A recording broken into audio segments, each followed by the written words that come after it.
There are nightclubs that are now saying, we will not book you unless you bring 40 people, 50 people on the guest list. If you book us a table for the equivalent of your rate. Yeah, it's definitely huge. I mean, nightlife, I think, is struggling in general. I think they look at it as, you want a place to make money? You got to bring money first. What have you just done? You have created something that will turn on you. And at the end of the day, this is on the club's marketing. This is on the club's management and the club's ownership to fix, not the DJ. Don't give me extra work. You don't show up to the supermarket and go, and cook the food too, bitch. Like, no, that's not their job. They just sell you the food. Well, all right. Battle raps cause I've shaken grown men to the point that they can't even face their own friends. That's why they rhyme about jewels, not life, cause the ice on which they skating is so thin. Welcome back to the Party with Strategy podcast. Very, very special guests in the building. We get to catch all the, John Boy fly-ins, thankfully. Shouts to Dante. Miami's in the building. The Cut Commander, the Mediterranean Lemon Squeezer, Miami's main event, the Argentinian Assassin, ladies and gentlemen, my favorite DJ, Conflict. Thank you for the welcome. I am a huge fan of Kill Tony, which I I can see that you are as well. Yeah. So, do you plan out like minutes in your head when you're just like laying in bed before sleep? I've done one. You done and one? I bombed horrifically. What was your minute like? What was it about? Don't do stand-up, but it wasn't my greatest selection. It was the old me, you know. It was my early time in Houston. I had just broken up with my girlfriend at the time, and this was a weird relationship where she allowed me to have threesomes with her, and it was kind of about that, and it was like a funny story to me, but unrelatable, and just absolutely ate it. I mean, I walked up on that stage and I kind of blacked out a little bit. I don't have a full memory of it, but I definitely remember being shook, and all I could think in my head was just say the words that you practiced. Nice. And that's, so you went off muscle memory, mental memory. Yeah, with like no personality, just like so stiff, dude, so slow, so nervous. That happened to me one time in middle school. You know, the teacher used to make kids read like a portion of the book or the story, like one by one. You'd read a paragraph and then you move on to the next kid and the next kid, and she would call you out. And so everyone got a chance to read. And I remember being it was in Spanish class. I remember being so nervous. I was just like, my blood pressure must have been through the roof. Heart is racing. And I'm just sitting there dreading my moment. And all of a sudden the teacher calls my name and I black out. And about 5 or 10 seconds later, I come back to, and everyone in the class is laughing. And I don't know why. And I'm very confused. I'm like, and then so I hear the teacher, she goes, enunciate in Spanish, right? She's like, enunciate the words. And I go, oh, okay. And then I read the paragraph, right? And I didn't know what happened. So after class, I pulled over my friend and I said, hey man, what happened when I started reading? He's like, oh, you were reading the words all funny. It was like, you were like, your intonations were all over the place like that. And I was like, oh, okay, cool. So what I think happened is my brain powered through reading the first sentence, but not well enough to maintain my vocal tone and the pronunciation. So like I just willed myself through it. I guess that's what happened to you, but I don't remember that happening. Yeah, I could see that. Like when you get choked up or something and your voice gets so a little nervous. cracky or whatever. Yeah, I could definitely see that. Have you considered like doing stand-up as like a real thing or just like... No. It's definitely something I'd like to mess around with. Like, I'd love to be able to go to open mics and like mess around, because I feel like that would just help me in general on the microphone, DJing or even podcasting or whatever. Like, it couldn't hurt. That's for sure, Right. But also, I don't know. It's very scary. Yeah. The failure is part of, I guess, the beginning stages, but there's no way around it. No. As far as I understand, unless you're some, extremely gifted person named Cam Patterson. Yeah, he's here actually. He's in Chicago this weekend. I'm trying to get him to come out. Nice. Well, you'll have to settle for me. There we go. I'm killing already. It's fantastic. Yeah. I think I relate to all the comedy podcasts so deeply. Anytime like Rogan has comedians on and they're talking comedy, or I listen to Tim Dillon or Andrew Santino or Mark Norman or any of those pods and they start talking comedy, it just translates so easily to DJing for me. Yeah. Have you gone over all of the parallels with DJing and comedy on this podcast ever or no? Yeah, a little bit. I mean, I had Cam on, I had David Lucas on, and I tried to, you know, get a little bit from them, but it's almost, there's a disconnect for them because I think they see DJing as so much easier than comedy, because it is in a sense. I disagree, but okay. Why? I mean, I think they're doing what we're doing, but with no music. You know, we have the help of something that somebody else created. Well, they have the help of life providing them with situations. You know, I understand the point. I think when we started, or at least when I started, I'm not sure when you started DJing, but when I started, technology was barely a help. So today, someone starting today to be a DJ can sound a lot better than I did for the first 3 to 5 years that I was a DJ. So in that sense, the parallels don't exist as much.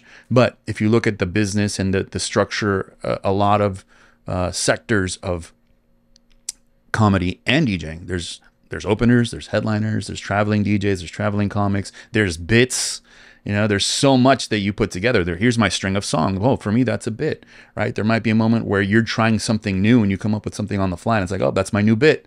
It works in both arenas. So I think there's a lot of parallels there. Or like if you didn't record it and you did something that you were like, fuck, I did that, but like, what was it? Like, I was such magic in the moment that you forgot about it if you didn't record it. Sure. Or you did remember and you tried again and it's like, oh, that didn't work at all. Yeah. It was just the crowd that night. Mm-hmm. Yeah. There's a lot of parallels in the room. It's a lot of or fun. How about the difference in clubs versus theaters versus arenas, like clubs versus festivals versus smaller rooms, bigger rooms? Sure. Like that is such a huge thing that I'm drawn to when they're talking about, because it is so much different. Festivals. That's today, actually, I saw a comment that you left on an Instagram post about play whatever you want as an opener. Yeah. And then people were like giving you grief about it. And there's been times where I say the same thing and they give me grief. And today I was able to formulate all of my thoughts on the matter. I'd like to know your take on it. Festivals, I think, are today's DJ. They're the mountaintop for them. It's like, I can't wait to DJ a festival. Whereas for me, it was always, I can't wait to make money off of just DJing and just be in the clubs all day. Like, to me, that's the top of the mountain. I've never had a real job. All I do to this day is music. And it's always been that way. But I don't like festivals. To me, it's like fast food. I prefer a nightclub where I get to build a rapport and playing for 3 hours or 2 hours, not 30 minutes. So I think today's DJ is focused on festivals. And in festivals, you can have a peak more than once throughout every DJ set. So Afrojack goes on, 30 minutes, 45 minutes, an hour. There's a peak in that set, right? And then you leave or he leaves and the next guy goes on. But there's a dead space where they might reset the stage, reset the gear. Lots of things happen. So the energy comes back down and then the next guy goes on and he can have a peak. Now, in a nightclub, you can only have one peak. And that is statistically proven by the spending at the bar. It's not a feeling. It's not an emotion. So the guys that say, play whatever you want at any time, you don't put into consideration the fact that once the club is packed, the energy's frenzied, you need to hit these songs to make people spend money. That is our job. Entertainment and getting people to spend money. So you have to hit these songs during the peak moment for it to all work synergistically. And the idea of play whatever you want as an opener, to me, doesn't make sense for that reason.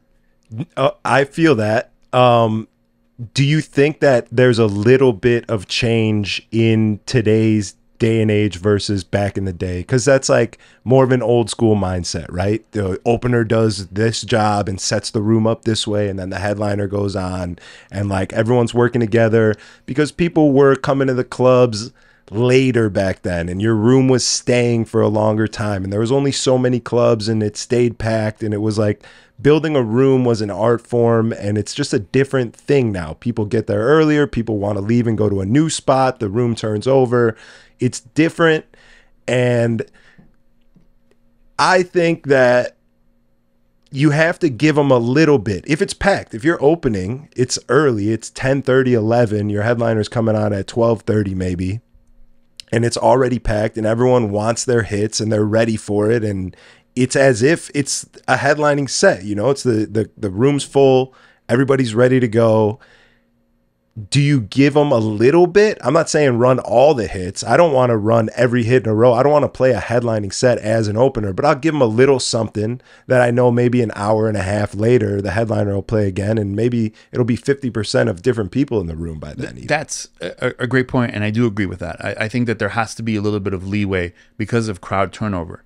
One of the examples that I thought of today on the drive from Detroit was you might go to a museum and name a famous painting, like the most famous you can think of. The Mona Lisa. That's perfect. So you go to France and you go to the museum and you stop and you see the Mona Lisa. And then you go to the rest of the museum and you might see a lot of different paintings. But before you leave, you might go, let's stop one more time at the Mona Lisa. That's cool. Okay, so that means you went to the same place twice. So you can hit 2 popular records in one night, right? But you're not stopping in the middle of some other spot to play the same, you know, other record. You know, you're not going to that. What's in room 3 over there? You know, it's like, okay. So it has to be very strategic in the way that you repeat these songs for it to make sense, in my opinion. And if you're in a place where the opener might not know how to do that, and we fall into a bit of a problem, you know, I think we're encountering a situation where technology has aided so much that a lot of the lessons get skipped over, and that becomes a problem in the later time frame of these careers. Yeah, and I opened up Tao last Friday, and I had this is after I had this discussion and this revelation almost, because I had been opening a couple times here and there where I felt like, fuck, dude, I'm trying to be a good opening DJ, but I feel like I'm letting this room down because they're ready.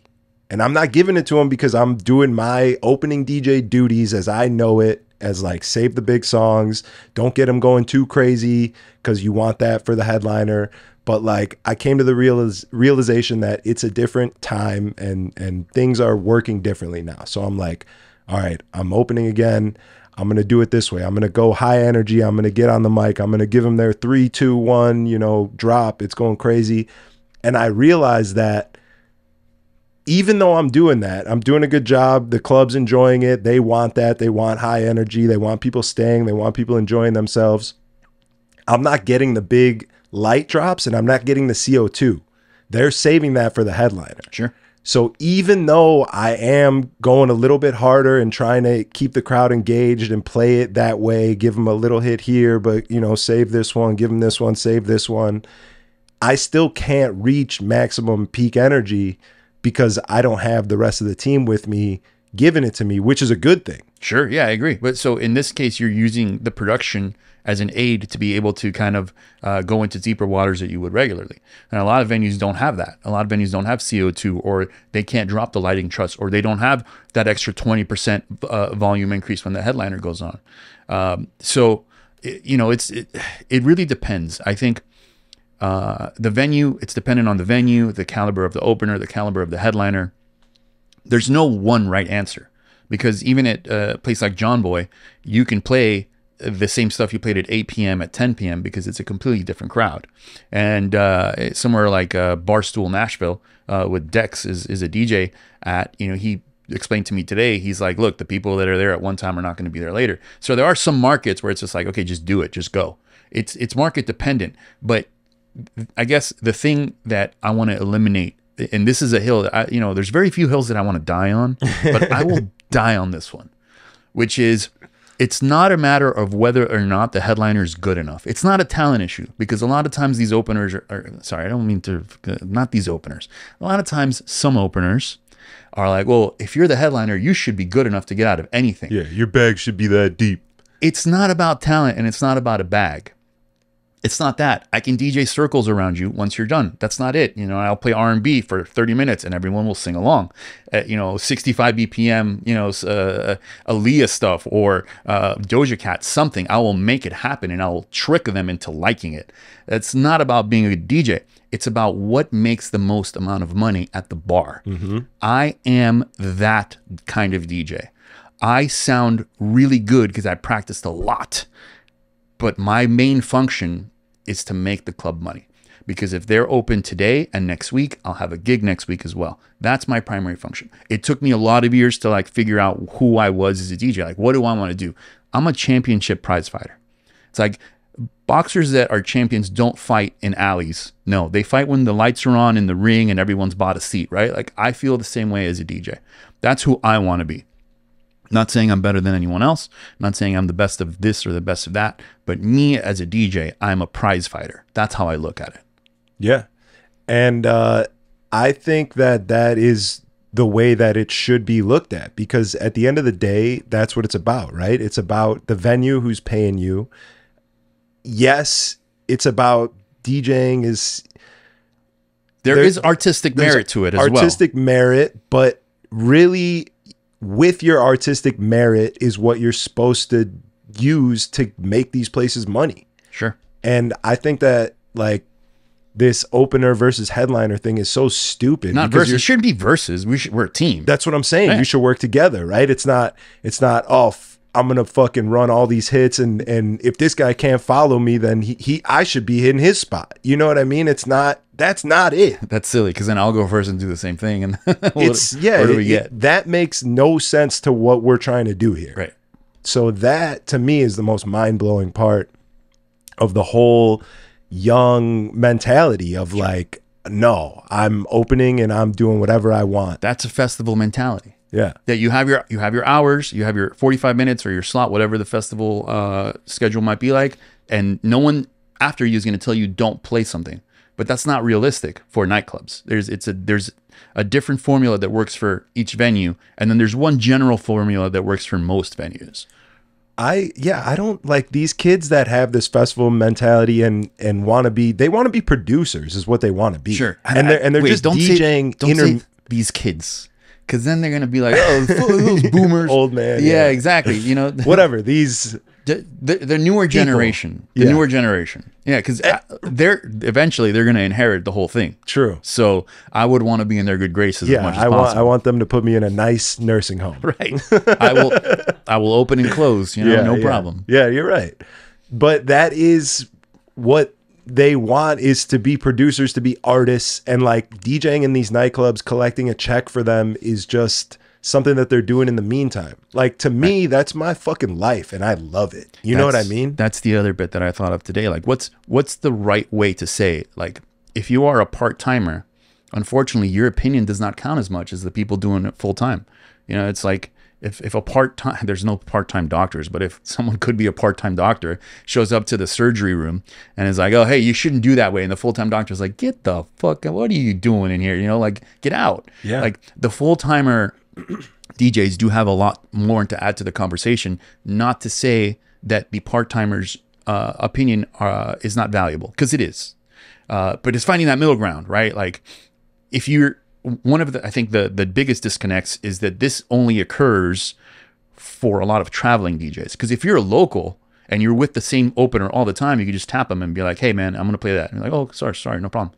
And then that's it. You're over, right? But when you come in as a headliner from out of town, you're basically meeting this person for the first time. Which, by the way, I've met a lot of first-time opener DJs, but I've met, just the same headliners. And there might be a reason, Anyway, so you meet. We'll circle back to that. So you meet the opener the first time you're stepping foot in the club. You don't know what they play like. You don't know what they might sound like. You don't know their personality. You don't know if they're very focused or they're not. You have no idea who they are. Usually I'll just be very nice. If the opener's not cutting it, I'll say, hey, I was scheduled for midnight. Do you mind if I get on a little earlier? Usually they say, no, whatever you want. And that's how you know that it might not have been what I thought was best for the club. And yeah, I was going to say, and that's all with the club in mind, with the venue in mind, right? You're like, this guy's losing people, or he's not doing the best job he could do right now. I'm here. He's making it harder for me later. Yeah. You mentioned that if the club is super packed, you just go in and it should be okay. And I think to a certain degree, that's right. But there's so much music, right? That the same argument that is used to the headliner. It's like, well, if you're a headliner, you should find the music. Your bag should be deep enough. It's like, well, I'll reverse it the other way. It's like, where's your bag? Yeah. Right? Like, you're trying to get on. At some point, you want to get to the headliner spot. So then prove your bag. Why do I have to prove mine? I'm already getting paid more. I'm already the marquee name on the outside of the club. Like, you prove it. I don't have to prove it. They booked me. That's the end. Proven, right? That's proof. Yeah. So you prove it yourself. Show me how deep the bag is. As an opener, this is what I would want to do, and this is what I used to do in Miami when they would fly in a lot of DJs. I was a headliner when there was no guest, but when there was a guest, I was reverted to opener, which to me was fine. I was an opener at first, and then I was the janitor cleaning up the fucking mess that they left in the club, right? Once they were done. So what I would do is I would pick the best opening songs that I could and put them together in a way that when they got on, their headlining set would have to be really good to keep up what I had just put up. And to me, I would always get compliments like, yo, your set was better than his. He's playing all the hits. How'd you? Well, because I took my time and learned how to do that properly. There's something to be said. And I sound like a fucking boomer right now. I know there's kids out there going, man, fuck that. I'm just going to. I know. It's so tough to like not be the old DJ preaching about how it used to be or whatever, but it's what it is. I'm not preaching though. This advice is free for a reason. You can take it or not. Yeah. It's really up to you. Whatever 20 years of professional DJ work is worth to you, take it. If you don't want it, no problem. You know, I'm sure that there's a nightclub that'll book me nearby and we can talk about it in person. Yeah. Over some coffee. Over coffee. Yeah. Am I being too aggressive? I hope I'm not being too aggressive. Not at all. I mean, there's no aggression. Okay. Actually, I feel like you got it all out in the gym this morning at 6 a.m. I did not. I haven't been able to work out. At 6 a.m. I was sleeping. I got to bed at 3, woke up at 10. I did a smart thing last night. I actually ordered my breakfast on Uber Eats before I went to sleep. Like scheduled it? Yeah. Okay. So I hit it for between 10:30 and 11. So I wake up in the hotel at about 10:15. And now I'm like, right, what do I have to do again? And it's like figuring out my day. And then the door knocks. Someone knocks on the door. That's what I mean to say. And there's my breakfast burrito and my coffee. And I go, thanks, buddy. And now I can start my day. I've never done that before. I think I'm going to keep it up. Yeah, that's the best when you wake up in the morning and like set yourself up for success the night before and you get to like thank yourself, you know? Like when I'm living my best life and going to the gym, you know, constantly and consistently, if I lay my gym clothes out for myself the night before in the morning, so all I have to do is wake up, I could still be, you know, wiping the crust out of my eyes, but I can be putting my clothes on that are already laid out.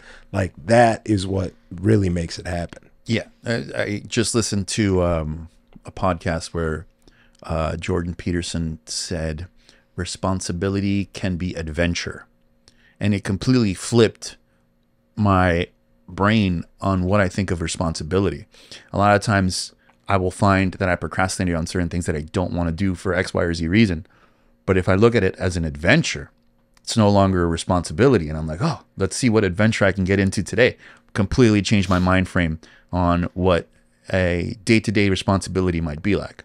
Yeah. Mindset is everything. It's crazy. Yeah. It's crazy. To reframe something and to be able to look at it from a different perspective gives you so much better execution on whatever it is you're trying to do. And that's why, you know, the opener now will look at us and go, we'll change your mind frame, bro. I'm going to hit no hands at 12 o'clock, and that's just what it is. Yeah. I mean, as long as we're on this topic, let's get into it. Let's get deeper into the bag.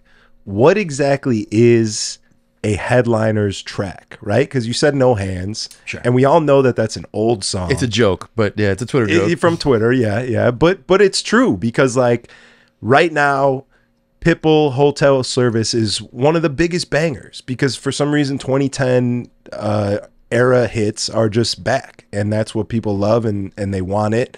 So is it an opener's track because it's old? Yes. But is it a headliner's track because it's hitting so hard right now? Yes. It's like, which one is it? Okay. So I think prior to the era that we're living in now, anything that was new, meaning in the last 2 or 3 years, was kind of off limits for openers. This is how it used to be. I'm not saying this is how it is now, but how it used to be is if you're an opener, really, I was going through old crates recently and just R&B.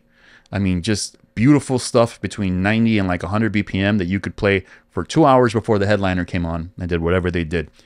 112, just all of it. Mariah Carey. There's some Jennifer Lopez stuff in there. The Ja Rule tracks. Ja Rule tracks. There's you know, stuff you can't play anymore because guys did bad things. Yeah, unless you get the No Diddy Danny Diggs edits. Yeah, unless you get that. Yeah, I was talking about your one of your old hometown heroes here. Yeah, Robert Kelly is the man I was talking about. Yeah. You can't play some of that stuff anymore. I mean, you can, but you can't. I'll be honest with you. If you feel like dropping R. Kelly in Chicago, they're ready for it. I know. Yeah, I'm not opposed to it. It's just, I guess at a certain, I'm okay with heroin addicts. But there's certain things that, I'm just like, nah. He did bad things, but this is how you switch your mindset. This is how you reframe it. If you don't play his songs, he can't get paid off of his songs, and the victims can't get their money because he's not getting money. So we got to get him money so that they can get money.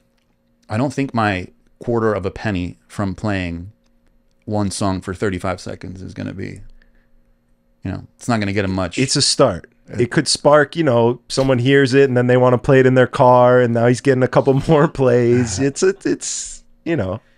something. Yeah, man, I had a joke chambered, but just gonna let it go. All right, we'll move on. So back then, R&B, you could play for a really long time, and it wouldn't be an issue, and you would not really step on anything that the headliner was gonna play. Today, it's different because music was shit for a good decade, and we have nothing to go back to. So we're actually drawing from an older bank of music.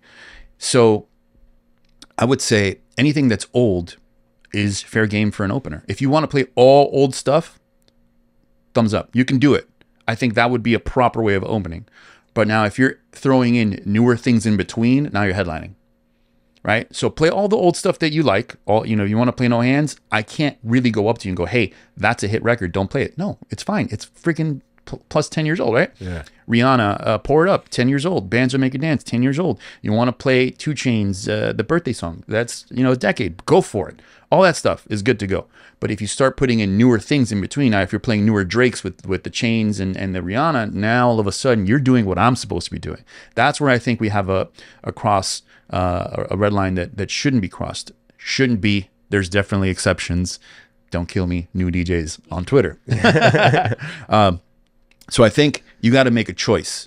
You either keep it vibey and mellow, and you can play new things because there's a lot of vibey, mellow things. There's a lot of Afro beats that the headliner might not hit. There's a lot of reggae style sounding songs. There's a lot of top 40 songs, Chainsmokers stuff, Rihanna stuff. All these things that are playable, that are in a BPM space that's not going to run in on what the headliner's doing. But if you start playing newer stuff with that, then we run into the issue, right? Then it's like, oh, well, what do I do now? I remember I went up to a kid a long time ago who was opening, and he was playing stuff that was like primetime stuff. And I just politely and gently said, hey, if you were headlining, would you want to play this song? And he paused for a second, and he goes, yeah. And I said, well, why are you playing it now? And he goes, oh. And I could just watch his face as he understood everything. It was like, what is the NZT pill that this guy, what is that movie? Limitless. Yeah. When he takes the pill, it just and all of a sudden he just becomes aware of everything. Yeah. That kid just took an NZT pill with just 2 sentences. It's like, oh, I'm like, yeah, brother. Like that, I would like to play that because it would hit a lot harder once the club's completely full and I set it up for it to go. At the end of the day, though, there are no rules. If a opener decides to go in and do whatever they want, it's like, you know what? It's my 2 hours. I'm doing whatever I want. Okay. At that point, if you do whatever you want, I might do whatever I want when I get on and make you look dumb. There's a different path to do that without saying that guy sucked, right? It's like, there's a lot of ladies in here tonight. I'm playing for just the birthday girls for the next 15 minutes. Ladies, I need you to sing as loud as you can. And all of a sudden, I drop the tempo down, make it nice and sexy and all. I remember Kid Capri did this one time. He was playing at Mansion. And he just goes, I can't do his voice, but rookie. So Kid Capri's at Mansion, and he drops the energy down and just goes, put the light. I can't do his voice, but it's like, put all the lights down right now. Put the light, like make it real sexy in here. So all the lights get low, and he just goes, I'm gonna play freak music for all the freaks. He's just pony into Juvenile, slow motion, and it's peak hour. This is not stuff you're supposed to play at peak hour. But what did he do? He just took a U-turn, or not a U-turn, but took a left turn on this avenue where it was supposed to be energy, and took them and they were all just like, wow, this is new and fresh, and they liked it. And sometimes the musical vocabulary is not there for guys that just start, which is why general rules are better. Generally, stay the fuck away from new stuff, you know? And that's, that might have been slightly aggressive, but. No, it all makes sense. And you can definitely tell when somebody's doing it maliciously and when somebody's doing it out of not knowing that it's wrong. I've never encountered malicious intent. I definitely have. Really? Yeah, for sure. I want to hear about it, but from what I've encountered, it's more so the giddiness and the joy of potentially being able to get a rise out of the crowd and be like, oh, you know what the drug is. Oh, yeah. Everyone's like going off, and you're like, yes, it's that live performance is one of those things. And I think they just might fall. They start chasing the dragon. They're like, oh, these songs don't give me enough dopamine. I got to go harder. That's what I found. But malicious intent, what has happened? Like, you know, the kid on the post talking about if your bag's not deep enough to follow me, then I should be headlining. Like that mindset, that like we're not working together type thing. Like I'm giving you my best performance that I have because I want to take your spot kind of thing. Not like I'm just doing this because it feels good. It's like, I know the rules, quote unquote, not, you know, whatever, but fuck that. I'm doing me because if this guy can't follow me, then he's going to burn and I'm going to watch him burn. You know what I mean? Like that's the maliciousness of it. Okay. I've seen it happen once. Actually, I remember that there was a situation where a DJ had, there was a double booking, and the DJ that was originally scheduled is informed that someone else is going on. It's like, oh, we're going to have him come on instead. And he's like, are you sure this was mine? It's like, yeah, look, he's going on. He's like, all right, just give me 5 minutes and I'll get off while he sets up. During those 5 minutes, he hit every single hit record, not even for a length of time that would have done any positive to the dance floor. Just 30 seconds, 30 seconds, 30 seconds, 30 seconds, pulled his headphones and goes, here you go. Yeah, that's what I'm talking about. Like, that's the crazy shit. Like, as a younger DJ, I always looked up to any headliner that came through and like wanted to connect with them and watch them work and like had respect for them, you know? Like, it doesn't feel that way. Do you think that's why you've had some longevity? I think it has a little bit to do with it, for sure. Yeah. There are times where the opener or the DJ I'm playing with, regardless, it might not be an opener. It depends on the hours, the set time, whatever. But they will leave. Like, I get on. It's like, I'm being flown into your city and making 2, 3, 4, 5 times your base pay.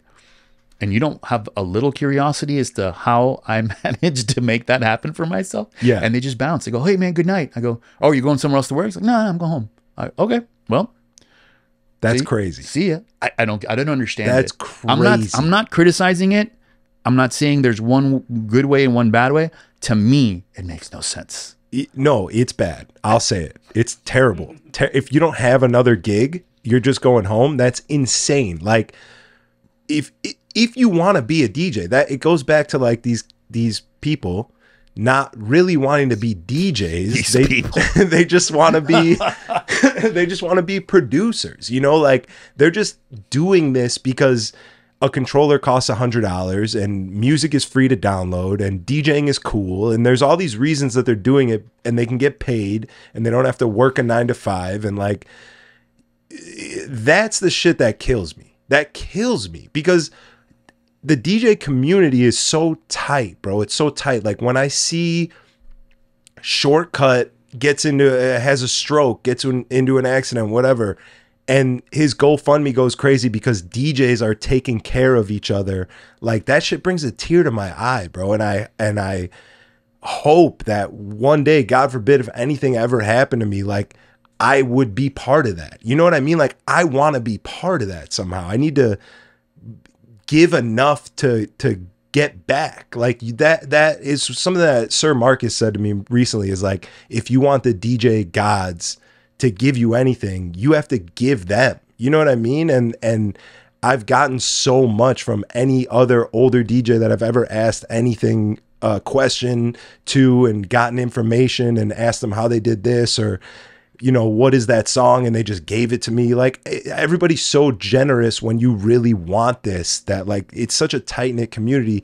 For you to come to a city and for the opener to just leave and not even watch you, not even have a single question, like, it just shows that they don't give a fuck and they don't want to be part of this. And I kind of feel like, if you don't want to be part of this, and get the fuck out. I think they might just not have an understanding of the pathway to get there.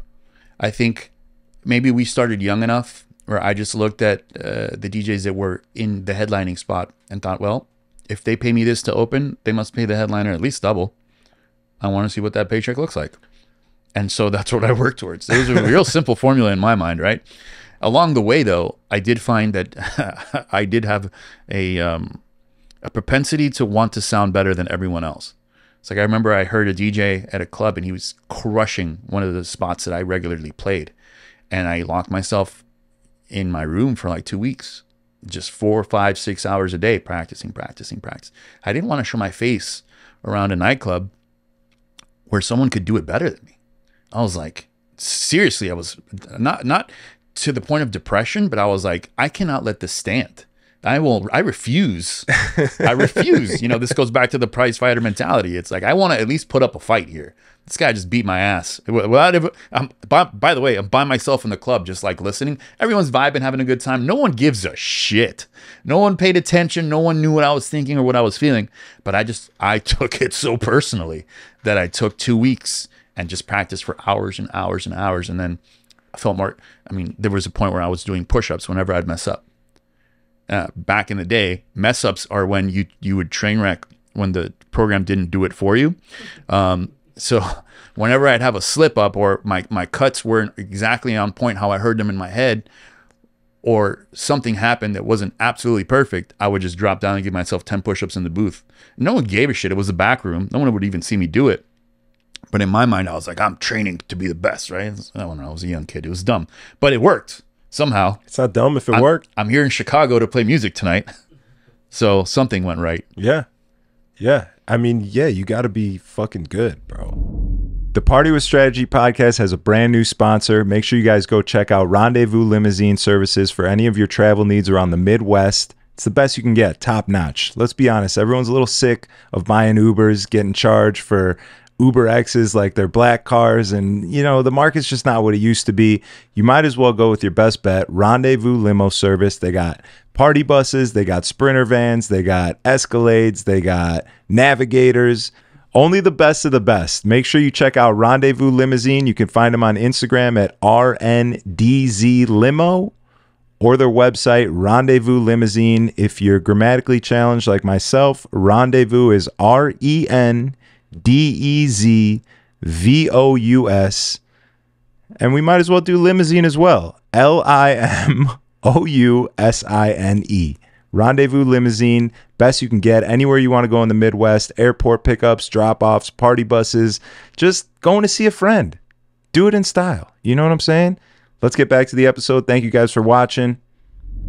I love that that's what you stand for. And I will never forget you talking about the lemon squeezing mentality. Like, that's your thing, right? You came up with that?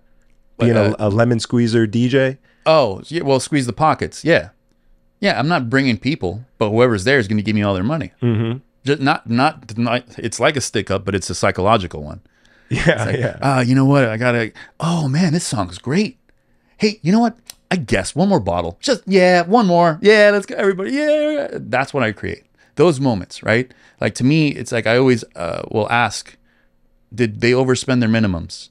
It's like, what was the minimum here? It's like, 1,000, 2,000, 5,000, depending on the table, the club, the city, whatever. If they say yes, they overspent their minimums, I go, gotcha. I gave you a good enough time where you forgot about money and the value of it because you were having such a good time that you wanted to keep going. And that is what, now, you asked me to bring 50 people out on a guest list. I'm an introvert. I don't know 50 people that I want to hang out with. So no, which is now I'm going to volley to you. And this might, I hope it doesn't get me in trouble, but I'll volley to you. There are nightclubs that are now saying, we will not book you unless you bring 10 people, 20 people, 30 people, 40 people, 50 people on the guest list. There are nightclubs that are now saying, we will book you if you book us a table for the equivalent of your rate. What are your thoughts on that? Well, so I kind of only thought that was like a local thing, that local DJs ran into shit like that. I didn't imagine that somebody who's traveling, you know, like yourself runs into that. I'm not saying I did run into it. I'm just saying it's something that has come to my attention as happening more frequently. Yeah, it's definitely huge. I mean, nightlife, I think, is struggling in general. I mean, I definitely can speak on Chicago for sure, and Houston, because I was there. And they're kind of putting it on us more than anything now. Like, oh, you're a DJ, you have an Instagram, you are creating content, or you should be at least, or whatever. You have a presence and you're supposed to bring people out. That's kind of your job, right? Like, I disagree entirely with what you just said. Me too. I don't, no, not for this reason. I don't think they look at us as brands and say, you're popular, you should have people you can bring out. I don't think they look at it that way. You're giving them too much credit. I think they look at it as, you want a place to make money, you got to bring money first.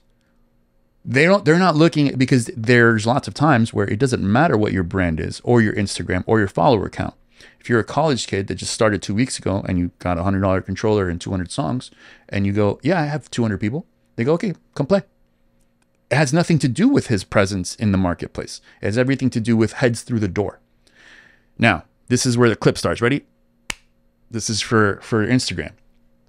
When you set short-term money over long-term branding and culture as a nightclub or an entity, you are trying to build a house with dynamite. It is a losing endeavor every time. If you're placing such importance on heads through the door or tables booked, you're overlooking the fact that the DJ might not be that great. And if that's not important to you, guess who it's important to?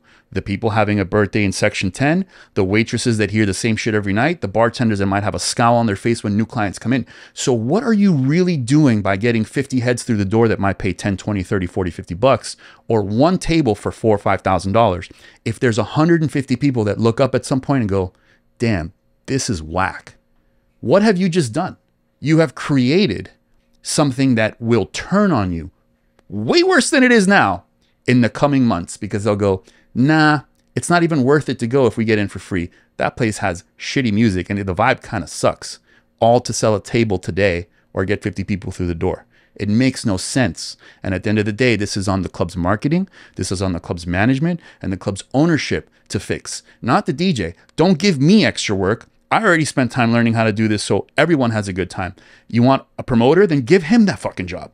Don't give me the promoter job. I'm doing another one, right? Like, you don't show up to the supermarket and go, and cook the food too, bitch. Like, no, that's not their job.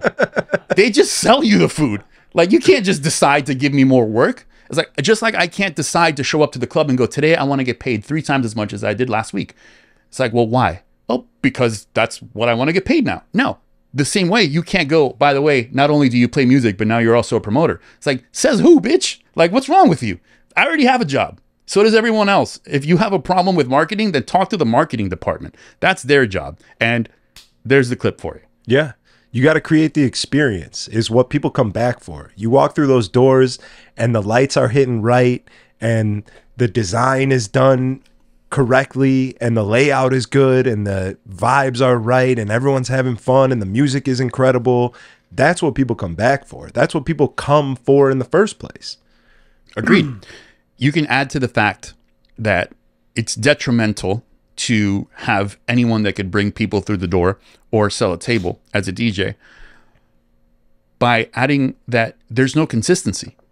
One of the things that makes John Boy so popular everywhere now is because people know what they're buying. They know what they're getting in advance. If you have a birthday randomly and you say, let's go out, you might end up at, any Club USA. I don't want to use a name because I don't want to trash anyone, because I'm not specifically picking somewhere. But any Club USA, you might say, oh, my birthday is on Friday. You go out on Friday, and all of a sudden you find out that's the reggaeton night, and they're playing Spanish music. You go, oh, I wasn't aware that this was that. Or you go out on Saturday, and it's like at the door, they tell you, oh, it's $100 per person. You go, what? What the fuck? What do you guys have in there? Is it an open buffet? It's like, no, actually, we have DJ XYZ that comes from this big thing, and he's just finished headlining Lollapalooza. It's like, well, I don't want to pay $100. So no one knows on any given night what they might be getting into unless they're dialed into the club market. But guess what they do know? If they go to John Boy, they're going to hear disco and dance remixes all night long, and they know what they're getting for their dollar. That is worth something. And if you are a club operator or a marketer, take notice of this. Instead of saying whoever gets 50 people or a table sold gets to play music, it's like, how about you find the right DJ that's consistent, and you give people a product that they can relate to on a regular basis, so they start giving you their money. That's like 101. I don't understand how we got so far from that now you have to get a guest list in some places to be able to spin records for us. It's like, I don't know. I don't see it. Am I sounding grumpy? No, not at all. That's real shit. I mean, it's like going to Chipotle and your meal is not as good as you know it's supposed to be. You know what I mean? The consistency of anything is the key to it. And John Boy has absolutely nailed that, and it is showing in the amount of people waiting in line to get in everywhere, in every John Boy, in every market, and the rings at the bar, and the table sales, and the videos of how fun it is. Like, that place is absolutely murdering it because they have an identity that they stick to, and they have consistent product, and the clients know what they're getting into. They know exactly what they're getting. That is very valuable. Sometimes I ask myself, because I can't be sitting here in the beautiful suburb of wherever the fuck we are in Chicago. Well, we're in the city. I just want to. Sorry,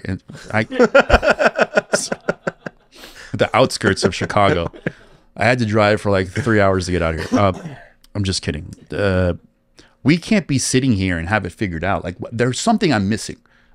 We can't be that smart. That's like, oh, just solve the problem. Just give the clientele what they want. You are that smart because you've been in these nightclubs for how many years? A lot. Like, as a DJ who goes from nightclub to nightclub in every state in the city, out of the country, everywhere, you see more in this vein of nightlife than anybody else. Any operator, any bartender, any patron, you have the most knowledge. I maybe. I don't want to say yes or no, because I feel like I think yes. Okay. I respect your opinion. I don't know. I would hate to sound so righteous that I'm like, yep, I got all the answers. You just got to listen to me. Well, I think that we don't get enough value in our opinions because we're DJs, and it's kind of like it's become the punchline to a joke almost, I'm like almost embarrassed sometimes to tell my girlfriend's family members that I'm a DJ. They're like, what do you do? I'm like, I'm a DJ. And they're like, what the fuck? What do you like? You know what I mean? The older you get, the truer that becomes, buddy. There's times I'll go to like school meetings or something, and it's like, oh yeah, I just I own a roofing company. Oh, I'm a doctor. It's like, what do you do? It's like, shut up. That's what you get. Ask me something else. Yeah. I don't want to tell you. Yeah. It's like, you won't get it. It's like, I'm a DJ. The first thing that, they pop up is like just carpet covered speakers and dollies and, big ugly truck with me on the side of it with a thumbs up saying, mobile birthdays, right. Quinceañera is on me. Like, that's what and then it's like to try to walk them back from that. It's music. Entertainment. Yeah. I travel. I'm a traveling salesman. I sell these MP3s. But going back to this club thing, I think that we are in a market that is suffering, and I think part of that suffering is because a lot of new venues that should be popping up don't. So there's a bright side to this. I think if on any given night in Atlanta, for example, I spoke to DJ EU today. We had a long conversation about it, and this is how I explained to him that it might not be a bad thing that there's less clubs. It's a bad thing for newer DJs, but not for the established veterans that know how to do what we do. On any given night in Atlanta, let's say a Saturday night, every club in the entire city makes $1 million. Not individually, but it's a collective. $1 million gets spent every nightlife entity in Atlanta. All of a sudden, if there's 15 or 25 of them, whatever the number might be, now there's half. So if there's still $1 million to go around, but there's only half the clubs, now each club might be making more money. Even if you cut that money and now there's 5 clubs and there's only $500,000, they're all still making more than they did when they were all open. So I think the opportunity to eventually have a successful nightlife entity will happen when we reach that critical moment that there's enough money for everyone to be profitable that's still operating. That's the key part, right? And who are they going to book? Do you think that they're going to be like, oh, well, they have a guy that brought in 75 people through the door and they closed at 1:30, but we have a headliner that knows what he's doing and we stayed open till 3 a.m. They're going to go, yeah, let's go with the guy that knows what he's doing. That's where I think we might possibly cross a positive threshold into venues closing. Thoughts? Yeah, I think that there's too many venues open right now. And most of them aren't doing well, and that's why they need the DJ to bring 50 people or bring a table or whatever it is. And I would love for that to die off. But do you think that operators and owners are going to equate to that the same way that you equate to it? You know what I mean? The picture that you just painted for us of, oh, you know, this place stayed open till 1:30, but this DJ brought in 75 people. This place stayed open till 3, and the DJ is a established great DJ. Do you think that they're going to come to that same conclusion, or do you think that they're going to say he didn't bring enough people? You know what I mean? I think eventually everyone comes to that conclusion. The market will right itself. It's just a matter of time. When you see what the other venues are doing, you know, it's kind of complicated because you might have premier venues that can't afford because their bottles are way more expensive than the places that have cheaper bottles. And they're like, well, the $200 DJ that brings 75 people is for us because we're not going to make it regardless. So there's market dynamics that are at play that are unfair. It's not apples to apples across all venues. Mm-hmm. So I don't know exactly at what point the realization happens. What I do know is that it seems to be a losing endeavor to base who plays music for you not upon the talent and upon what they can do by playing music, but rather how many people they can bring through the door without being, you know, a producer, megastar, celebrity, etc. Because you are bypassing the literal job that they're supposed to do for another job. It's like, at that point, why not just make him a promoter and get someone else to DJ? Why do you dangle this carrot that's like, oh, you want to play music for us? All right, you got to bring some people. Why are you dangling that carrot? Make him a promoter. Be like, you work your way up. Come listen to our headliner. And if you're good, then you get a spot. Turn in a 30-minute mix and 75 people. That's a fair proposition. But now you got to pay him per head too. Because this is the other thing, right? That promoters get paid per head or per sales of the bottles that they bring in. But when they give you the job as a DJ, they go, oh, and bring 75 people, but just your DJ rate. It's like, yo, where's, you know, that's criminal. It is criminal. Now you're basically tasking me with what they get paid per head for on top of the work I got to do behind the decks. It's not fair. And yeah, to just that mindset alone of like, we can get this kid to do it for cheaper by dangling this carrot in front of his face.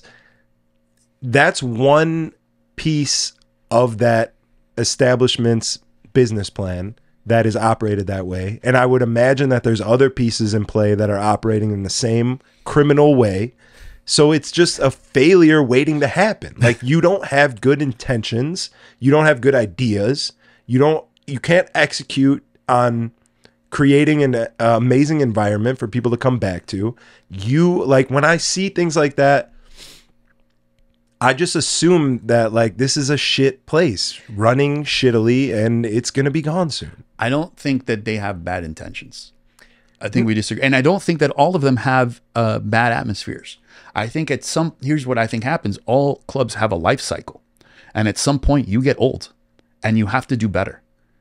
Period. The problem is when you're new, everyone's like, oh, let's go to the new thing. Everyone wants the new iPhone. Right? But if you have you're providing an iPhone 10, now you got to come up with another pitch because just being the new thing It's not real anymore. So where's the marketing? Where's the idea factory? It should come from the office. It should come from marketing. It should come from the employees, maybe the owner, you know. But if it doesn't, now you're putting that entire responsibility on this DJ. It's like, oh, bring people too. That is a losing endeavor. What you guys should all do is sit down and be like, how do we make this better? You know, there's a nightclub that opened in Vegas that I actually opened up. It was called Intrigue.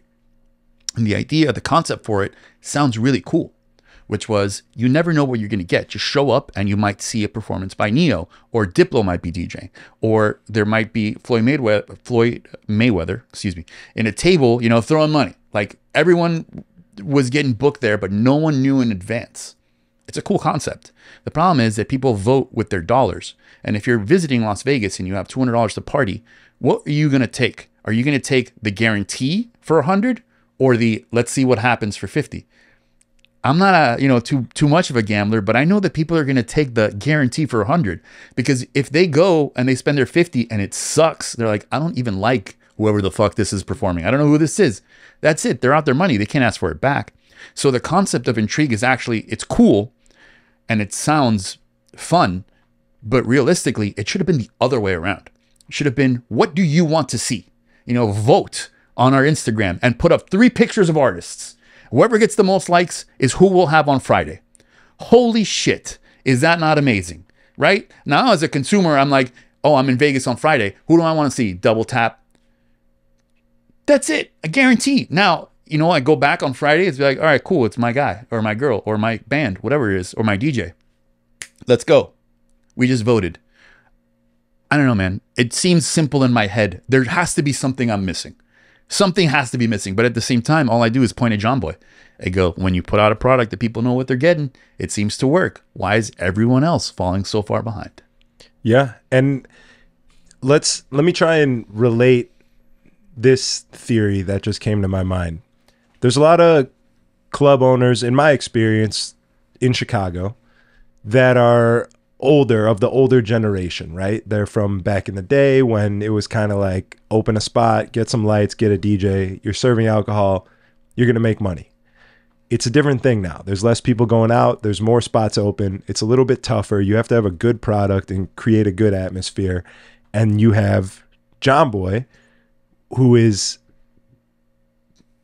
I don't know any of the other Forward Group owners, but Dante's part of it. And I would consider him a newer generation of owners, right? He came from DJing, transitioned into operating and things like that. And I think that he's a DJ. So it goes back to the knowledge of DJs playing all over the world and getting all of this information from all these different clubs and seeing what works best and what doesn't. And B, he's younger in understanding what people want today. And I think that plays a part in it. I think you're right. How much influence does he actually have over the product? We don't know. I don't know. Right. But it's good to have someone like that around, which maybe not all nightclubs have available to them. And maybe that's the problem. Or maybe, I don't know. I don't know what the problem would be. Here's what I do know is that for a really long time, there was a crop of nightclubs that existed, and when one would go down, another one would come up, or 2 would come up. But our crops are drying the fuck out. And we have very few crops left and no new investment into the space, which is the worst thing that could happen. What would be better is everyone investing money and a lot of failures. It's like, well, at least we tried. People aren't even trying. It's like, why bother opening a nightclub? I think a lot of it had, the explosion of clubs had to do with bottle sales. You know, buying a bottle is a relatively new idea that happened in the last like 20, 30 years. Before that, it was just we buy drinks, right? If you wanted to buy a bottle, you go to a restaurant and get a bottle of wine. That was like, oh, it's so decadent, right? Well, bottle sales exploded because the margins are so much bigger on a bottle than it is on a single drink. Single drink, you might make a couple cents, a couple dollars. Bottles, you're making tens or hundreds of dollars. And that's what prompted this explosion of nightclubs from in the 2000s that actually brought up all the fucking music we're playing now, because artists knew that they had to hit in front of crowds. So look at that. You know, it's amazing. When you have a packed nightclub, you get a lot of good stuff. What's going to bring clubs back around now? if bottle sales aren't as popular because the new generation, they don't see that as a flex and they don't see that as a necessity. They're more about inclusivity than they are about VIP and velvet ropes, which is cool. I admire it. But now as a club, what do? Oh, you set a product people can understand. And I don't care if I'm clipping, just play it. I just want to make sure Diamond Cut's ears aren't bleeding. Did you blow up? Okay. So here's what you do. You set a product that people can understand, like a John Boy product, in case you want to edit. Yeah.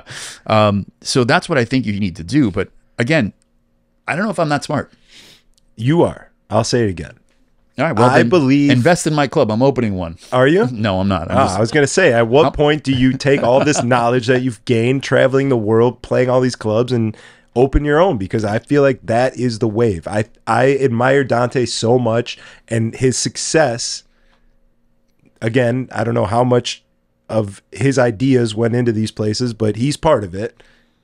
I admire that, and I think that it definitely plays a factor in the success of John Boy and all of their spots. The Farms are crushing, and they got Forward in Cleveland, which is crushing, and they're doing it. They have 3 venues in St. Pete that I am now, so I started to play, and they're all doing great. Yeah. John Boy has a line, when they open, I think they open at 4 or 5 o'clock, and who's in line? Oh, a bunch of old people that want to dance to disco.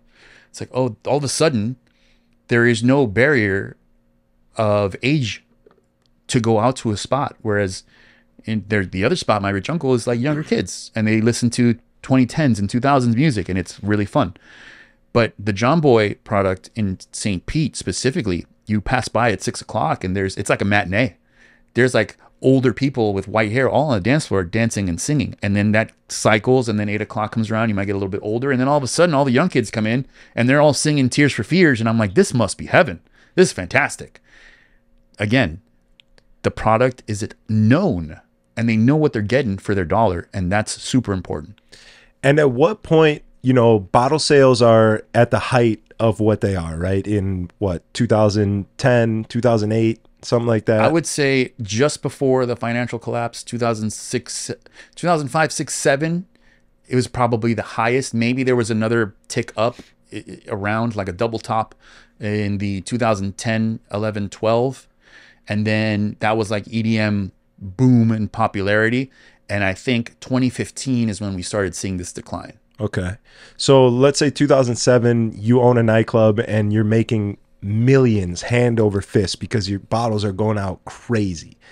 And now you own a nightclub because that's the business you're in. It's later, you open something new and you're still trying to chase that dragon.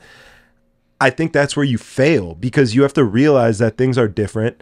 And also, maybe you're not making $17 million.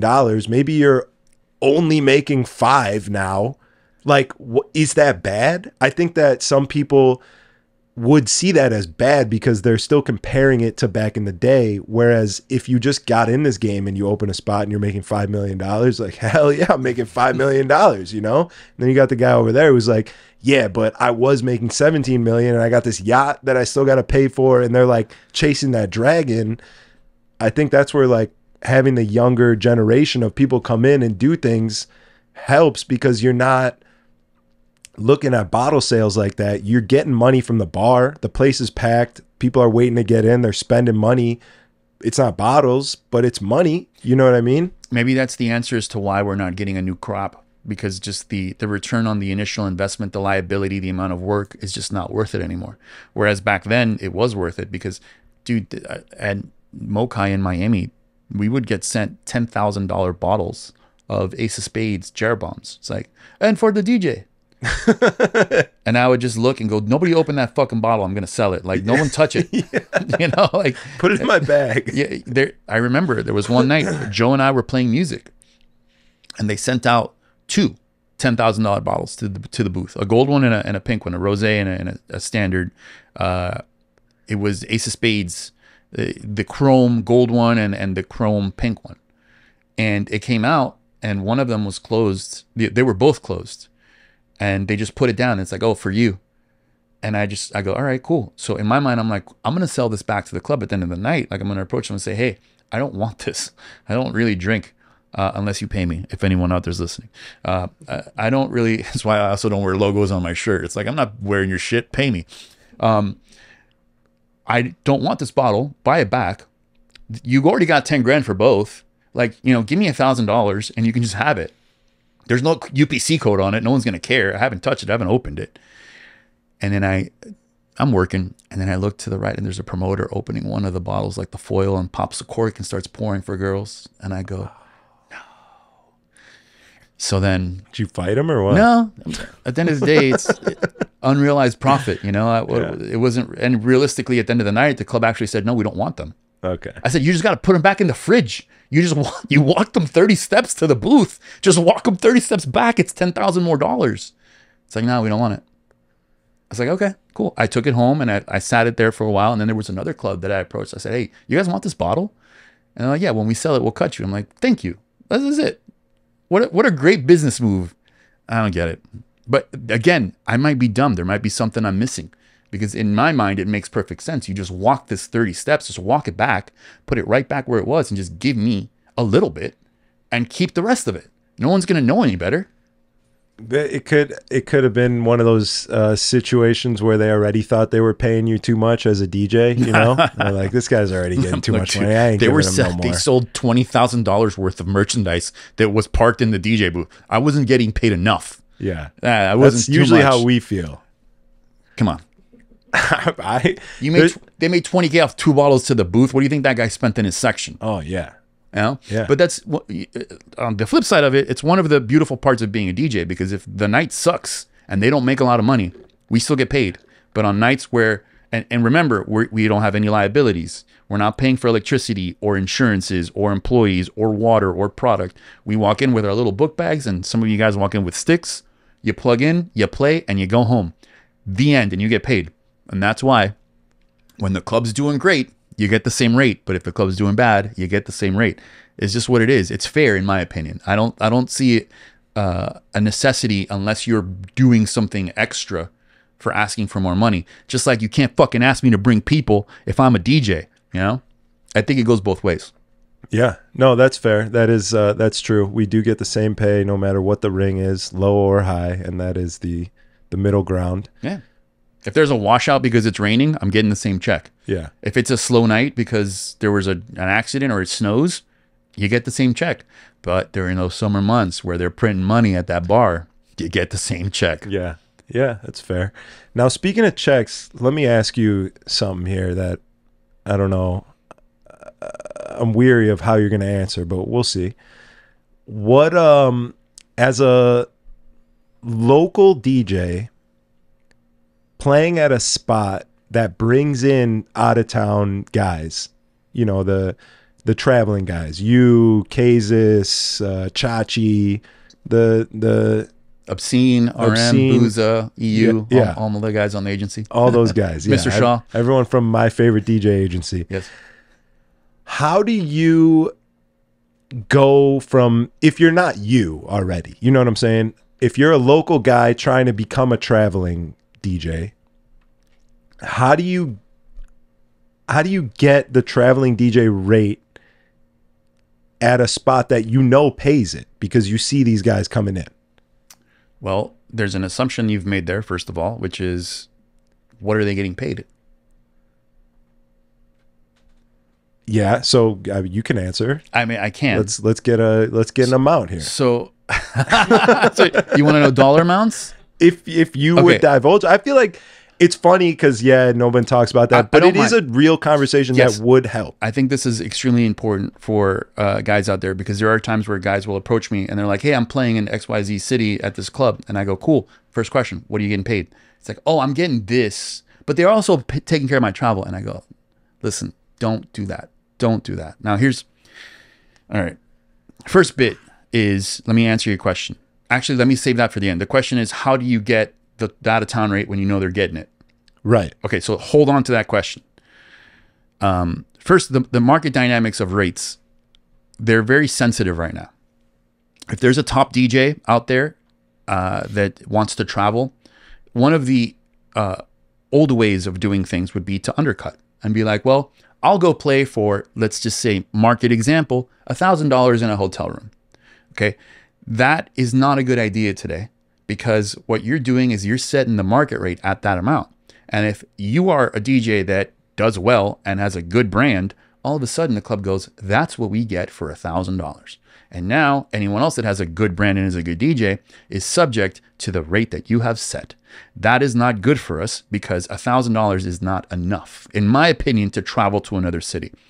The way I look at it is, after a lot of time of thinking about it, the formula that I've come up with that I think is the fairest to hold ourselves to is whatever your highest paid local rate is. Let's say, for example, if you're here in Chicago and your highest paid rate is $750 for headlining or for whatever you do, that's like once a month, there's one spot that pays you $750, right? I don't know what the rates are, but just as an example, if you were to leave Chicago, you should have at minimum $1,500, which is 2 times your local base pay in your pocket after you get home, after the trip is done. All right. So it's 2 times, right? So that means after travel, after eating, after all of your expenses, you should have $1,500 in your pocket. And if you don't, you're selling yourself short. Because if you can make $750 locally, practically, it makes no sense to travel out of town for less. If you want it for the experience, I understand. Some guys are like, yo, I just want to go to Vegas because it's the look, or because I want to see what it feels like to be a Las Vegas DJ. So I'll take a $500 paycheck in a hotel room. It's like, but you're fucking the market up, not just for yourself, but for everyone else. This is something I've discussed on my podcast. This is a podcast that I put out recently that goes really into depth about this. If you become that $500 DJ and you crush it, they're going to reach out to you and go, hey, can we have more dates? And you go, yeah, no problem. But can I get paid a fair rate? They go, why would we pay you more? You know, you walk into a store and you buy a bottle of water for $1. The next day you can't come in and expect that the owner of that store goes, oh, that water, it's $4 now. And be like, why? I just paid $1 for it yesterday. It's like, well, that's just what it costs now. It's like, well, then I don't want your water. Which is kind of just what's happening in the world, to be honest, right now. I was just fucking walking into a store, coffee's $12 all of a sudden. I'm like, why? What's going on here? They're like, well, you know, down the street they're charging 12, so I'm charging 12. Even more reason to not go in for the minimum. Yeah. I go, coffee's $12. I need to buy like 2 cups at the airport, so I got to get paid at least $1,500 to come into your venue, right? So formula, real simple, 2 times your base rate, your highest base rate in your pocket once you're done. That's what I think is fair. Are there exceptions? Very few. Like, for example, John Boy tonight does not pay me 2 times my local rate, my highest local rate, but I've chained it with a city nearby, right? So the trip, the weekend makes sense. I probably would not take specific venues that don't pay what I want to travel, because I can make it locally. I understand that some guys just want to travel. Some guys just want to get out there. Some guys think that the name will eventually start resonating more. But I think it's a failing endeavor to take too little money. I will say real quick, hold your thought, because we're still going. To relate back to like the comedy and DJing thing from earlier, in the beginning of like trying to grow my brand and all this and that, sort of had the mindset of like, I'm not traveling until I'm getting paid real money. I don't want to DJ for fun. I don't want to gig swap. I don't want to do any of that. It's a bad look. And a piece of me feels like I missed out on growing as a DJ and learning different rooms and different crowds by not traveling and playing gig swap gigs and $500 gigs and all these things. Because I hear the comedians talk about how important it is to go travel the country and learn different rooms and different cities and all that. So I'm 50-50 on that. A piece of me feels like I missed out by not doing that. And then a piece of me is also like, well, you know, good. You would have to have a time machine. I just had this conversation with someone today. They're like, do you still like really enjoy playing music? I'm like, yeah, I really love it. One of the things I dislike is that the crowds are homogeneous across the board. They're all out of the same bucket. So whether you're playing here or Florida, or there might be a slight distinction on the West Coast, California, maybe a little bit in Texas. You were there. You might notice the difference between Texas and Chicago, but it's not a high enough percentage where you would say, wow, I'm glad I was exposed to that market. For the most part, there might be 3 to 5 songs throughout the night that you know you got to hit in Texas, like you got to hit in California. But other than that, or Vegas, a lot of the crowds are the same. It's because everyone has a Spotify account. So you're not missing out on much. Okay. If you want to do that whole thing about learning rooms and experiencing different crowds, you need a time machine to like 2006. Okay. Yeah. That makes me feel better. Yeah. Yeah. So you did the right thing. At this point, back to how to actually do it. By the way, I said something. I don't know if you guys edited the podcast, but if you don't, that's fine. We raw. So I did say that John Boy doesn't pay my 2X, but they're still paying me very well. Right. Just as a point. Like, I don't want to say that I took the gig for less or whatever. They still pay me extremely well. And double zero where I was at last night does as well. But the way this weekend makes sense is by chaining them together, right? So just want to make a point out there. I didn't want anyone to think that they don't pay well for some reason. Yeah. So how do you get the rate that you know is available? First of all, you'd have to confirm what the rate is, because if someone's not honest, I go, oh, they're paying me $7 million. Right? You don't know any better, right? But embellishment is it's part of the hip hop game, isn't it? It's part of the game. It's part of the game. You know the famous Z-Trip story, right? I don't, but tell me about it. Apparently, when Z-Trip was super hot and supposed to be putting out his album, he did an interview with a big magazine. I want to say like Source or something like that. And they asked him like, when is this album coming out? And he was like, man, it's just really hard to focus on this album when all these people are paying me $20,000 to go DJ. And allegedly that was a lie. He wasn't getting paid $20,000, but now that it's in a magazine, he made it happen. He's getting $20,000. That's like the artist that sells to his millionaire friend for $1 million, and then the millionaire friend sells to someone else for $2 million, and all of a sudden, all the paintings in the warehouse are worth $2 million.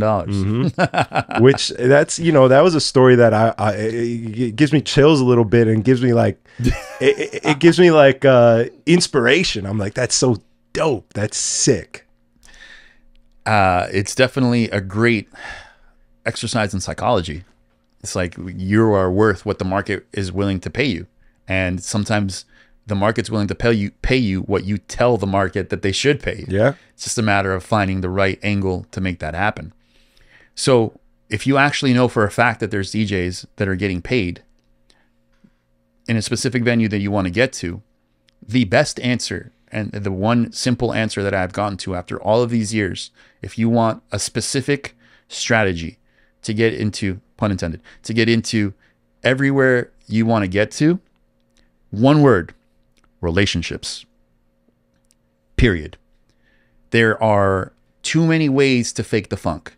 Fake followers, fake likes, fake videos, fake everything. So how do you really stand out anymore? When maybe at some point social media was the place to go to. People would be like, wow, look at this guy, blue check mark, so many followers. Wow, he's all over the place, right? But we all kind of came to the conclusion that that's all easily faked.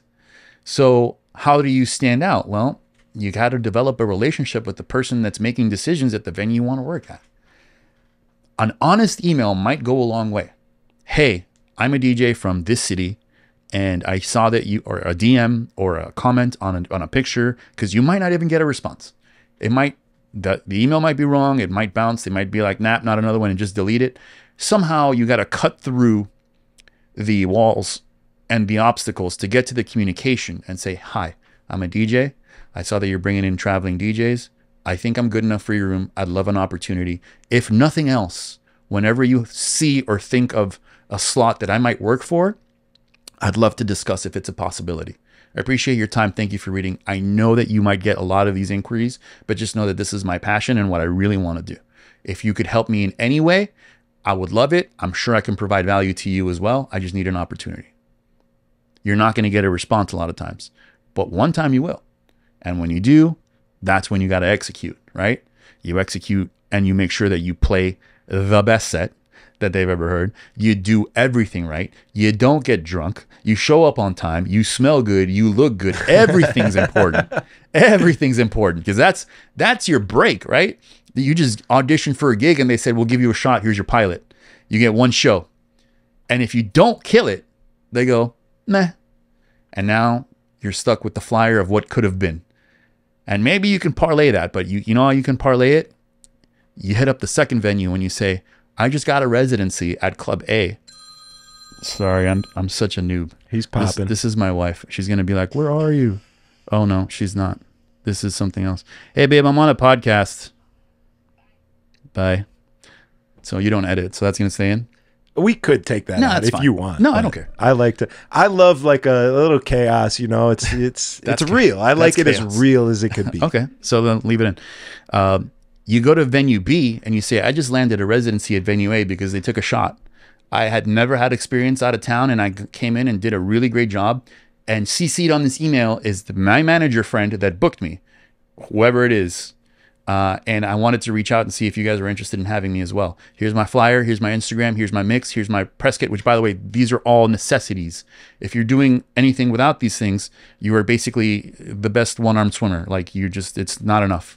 You can't compete with someone like me someone goes, oh, tell me more about you. And I send them a one-sheeter, a press kit, a mix, pictures of me with celebrities, and my Instagram that's like up to date and has everything that it needs, and my Mixcloud. And they ask you, it's like, oh, what do you bring? And you go, I'll talk to my designer and get you a business card. Like, it's just not going to work. Yeah. So there are certain fundamentals that you need to have off rip to just be competitive. Club B goes, oh, that's cool. We'll give you a shot. And now you develop a relationship with Club B. And is this how you did it? I mean, this is something that you've done, all these things that you're saying? So I find that honesty is kind of the biggest door buster in today's age, specifically because everyone's bullshitting all the time. Yes, 100%. And it's like for what? Like, I just had someone come on my podcast, and then pay for views on my channel for their pod that they were on. Nice. And I'm like, what the fuck is going on here? You just paid for view because you want to be able to say I went on that podcast and my podcast got the most views. So you didn't send a thank you card? You're kind of... I'm still mind blown over it. Pretty ungrateful of you, if I'm honest.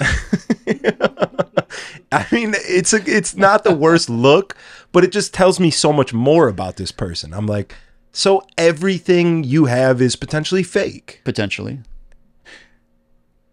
I mean, look, if you were enthralled by the story of Z-Trip saying that in a magazine, how can you be mad about someone buying I mean, that's a good point. views, That is a good point. One thing you're like, yay, and then the other thing is like, oh, boo? That's not fair. Because it took at least the talent of being a great DJ / producer to even get that interview in that magazine. What if it was a paid interview? I guess. You're just really breaking everything down. I am a realist, brother. I like popping, but my wife's like, stop popping my bubbles. I'm like, no, come down to the real world where I exist. No, that is true. I mean, that's a good point. I'm not one who dies on many hills. So that's true. I mean, I do enjoy that Z-Trip story. That's a fantastic story. But it could have been a paid interview. Yeah, yeah. That's very possible. I'm not saying that's what it was. No disrespect at all. Right. But it's a possibility. Yeah. Unless he clears it up and goes, nah. It wasn't. Okay. Yeah. But even if it wasn't, he still did lie and Sure. fake something to gain. And I like that. Maybe that's the Chicago in me. I like a loophole. I like This a is kind of dirty a corrupt city, isn't it? corruption. Yeah. That's right. You had a guy that tried to sell Obama's Senate seat. Yeah. It's just like, wow, I remember that. What was it? Blagojevich? I think it was that guy. Yeah. And there was like an email trail. It was like, I want at least 100. It's got to be worth at least $100,000. It's like, yo, brother, I have, when I'm talking about DJ, sometimes I'm like, let me call you. I don't want to put it in text form. Right. Like you're talking about a Senate seat over emails or text messages. It's like, yo, it's a wild place. that was wild, dude. Like, how brazen are you? It's like, why don't you just fly a fucking plane that goes Senate seat for sale over the beach here? You know what I'm saying? Yeah. Like, yeah, it's crazy. Yeah. All right. Well, all right. I'm going to change my perspective here. I'm going to reframe. I'm appreciative of this young man for coming on this podcast and buying views. Yeah.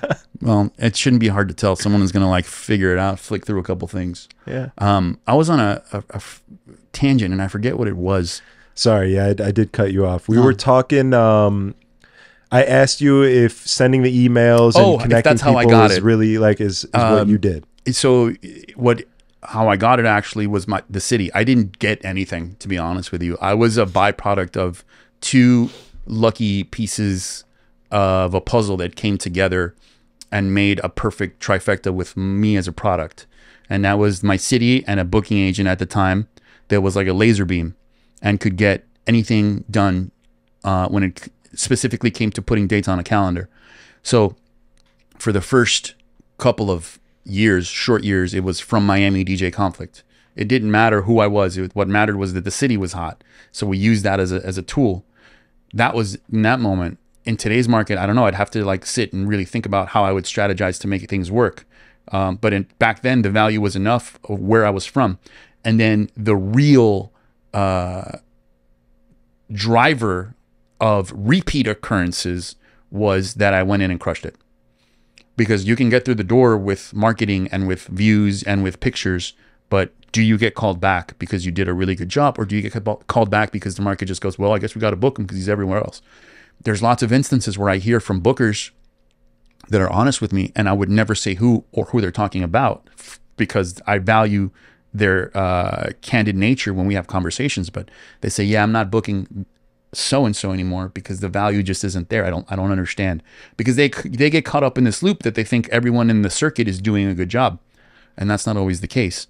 So the city and the agent, and every week I was playing an industry party that people would fly into Miami for and give me business cards, or like, oh, I want to have you in my club in Montreal, or can you please come to this city, or I'd love to blah, blah, blah. And then I would get this info and pass it to this laser beam of an agent that would make it happen. And so I went from having all local dates and 1 time a month out of town to 2 times to 3 times to all of a sudden every week I was out of town and on like different planes. Yeah. And so I did very little in the sense of figuring out how to do it. I just knew what to do when I got there. That's dope. And one of the best pieces of information that I got from someone, you know, a mentor of mine who sort of gave me good information on how to navigate through this DJ world, and it sounds like something you did, is like anytime someone tells you they want to have you somewhere, or tells you, you know, it's a drunken night and they're like, oh, I'd love to have you out here, or I'd love to have you play here, blah, blah, blah, hit them up and make them follow through on what they said. You know what I mean? Hey, thank you very much. I appreciate you wanting to have me out.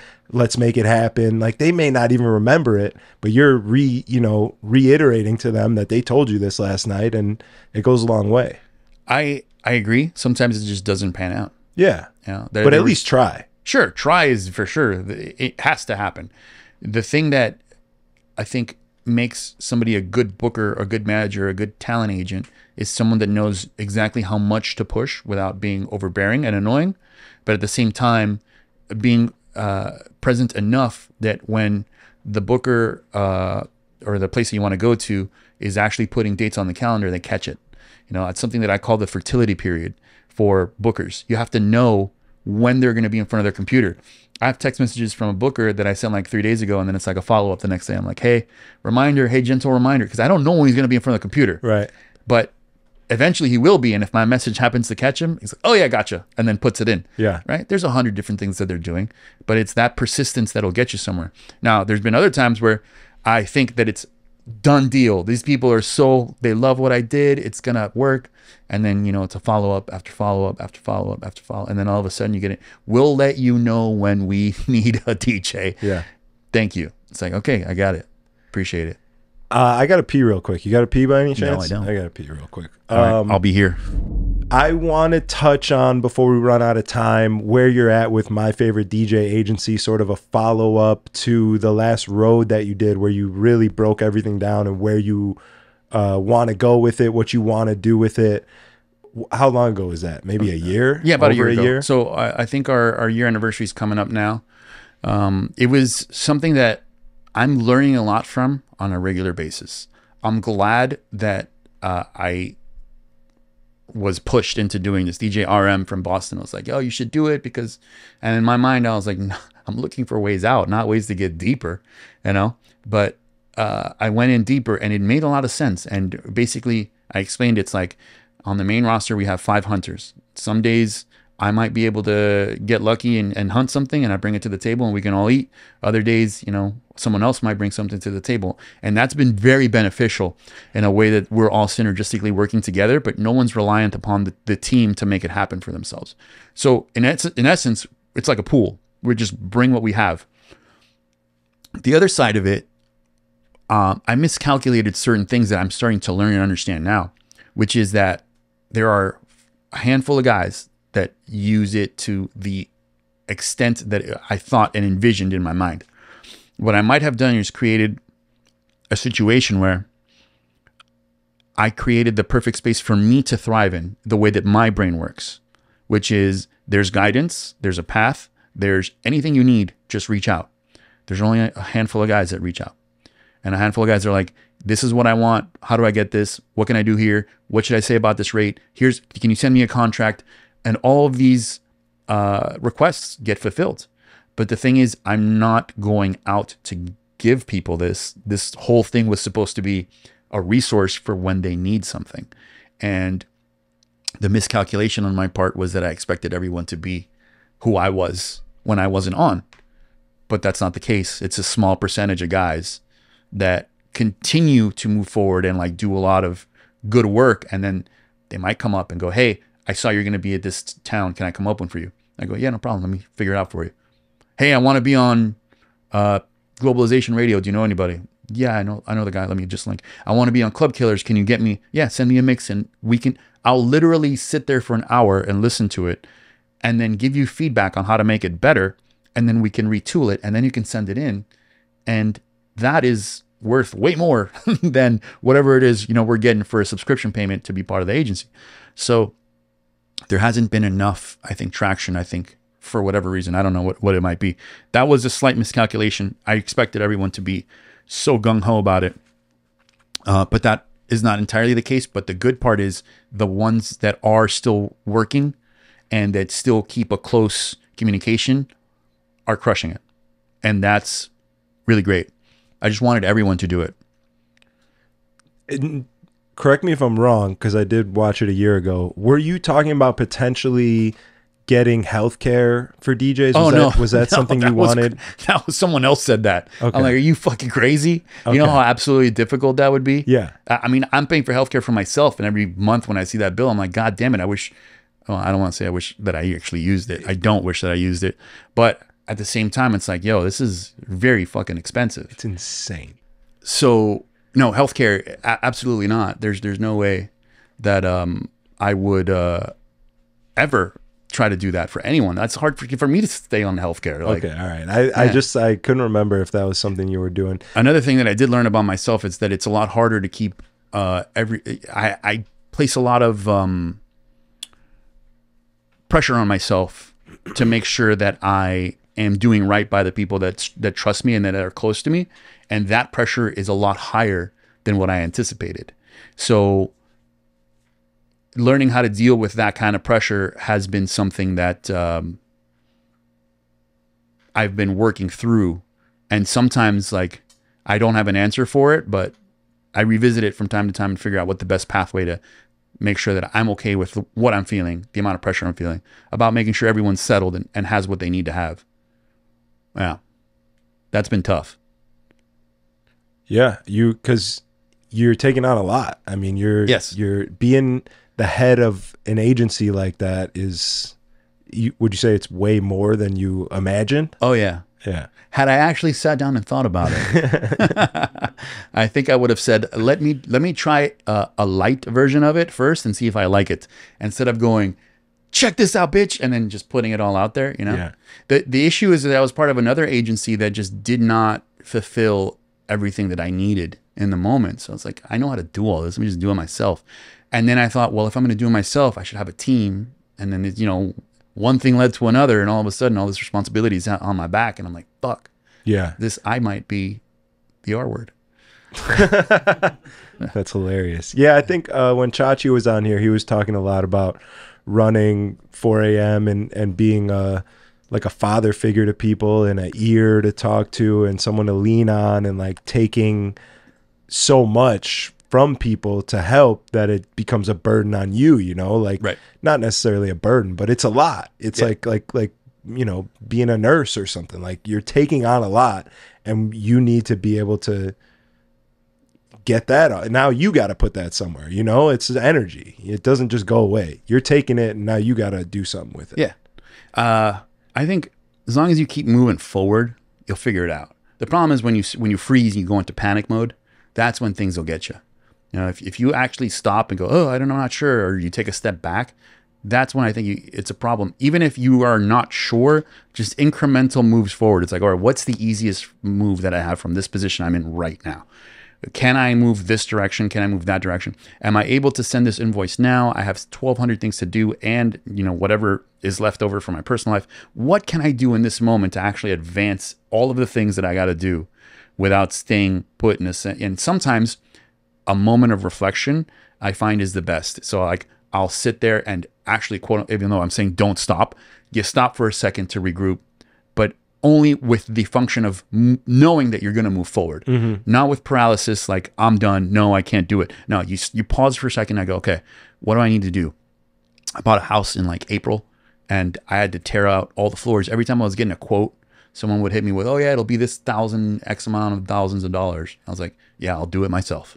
And so I spent a month and a half in this house, tearing up floors, tearing up walls, just doing all this work that had to get done while having an agency and traveling on weekends and, trying to maintain a semblance of personal life, which is very difficult.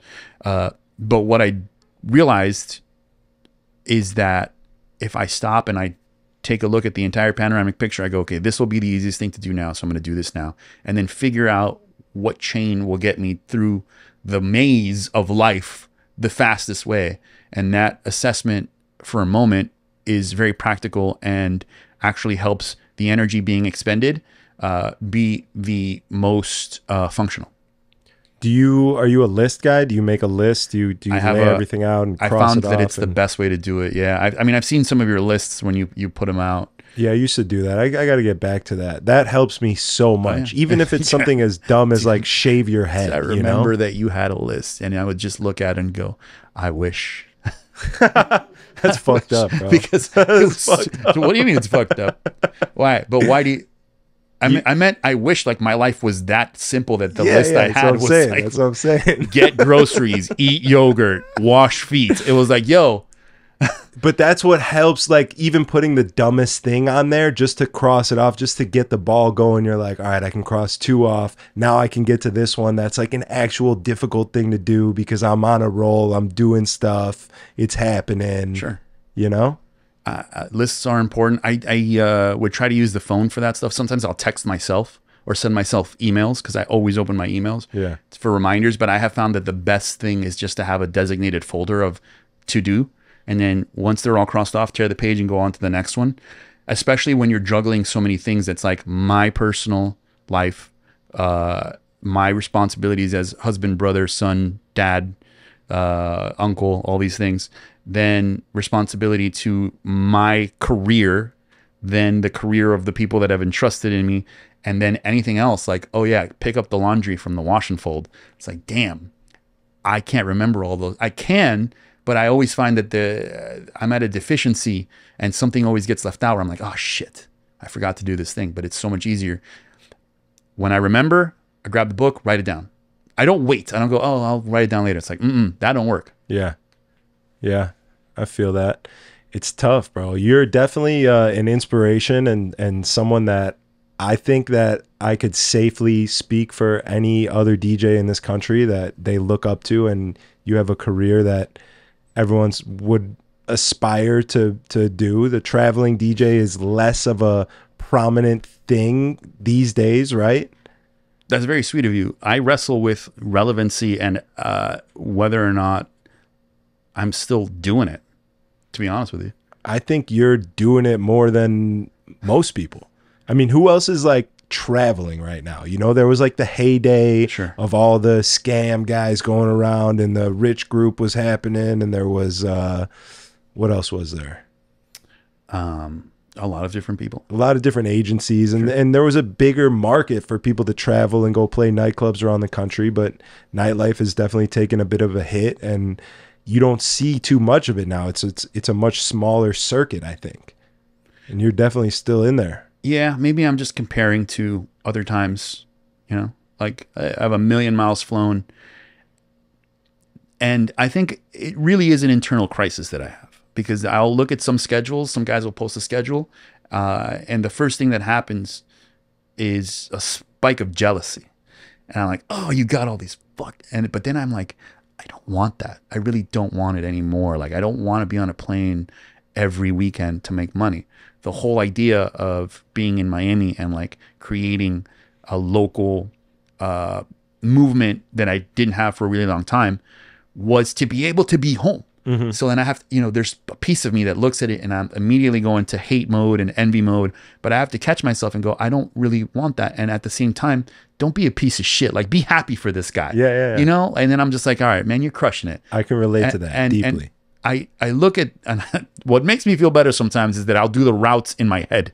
I'll look at the dates. That's gonna suck. I'll look at the dates and go bing bang cross up down international. I'm like, fuck that.